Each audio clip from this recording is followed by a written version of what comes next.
Okay guys, let's talk about NingXia Red. It's my favorite Young Living supplement.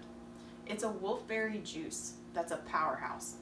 Wolfberries are also known as goji berries, and they're very good for us in and of themselves. They have protein and amino acids which naturally build those proteins. Natural sugar, vitamin A, vitamins B1, 3, and 5, vitamin C, calcium, iron, magnesium, and fiber. Jared and I take an ounce of this every day. So what can it do for you?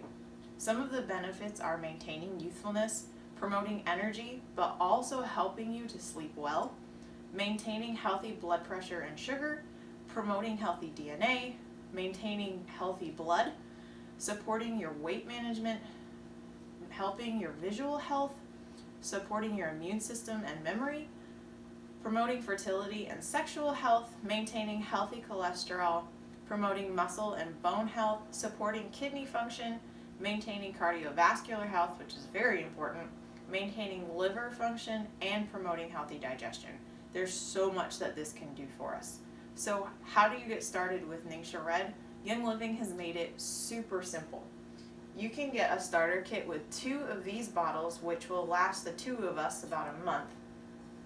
You also get 30 2-ounce packets to take on the go. And it comes with a box of 14 of our NingXia Nitro tubes, and this is a cognitive and energy booster. If you can't get the packets, I like to get these little bottles on Amazon, fill them up with an ounce, and drop them in baby's diaper bag so I have one whenever I need it on the go. This is definitely our favorite supplement to take every day, and I hope you guys will try it out. We'll see you next week.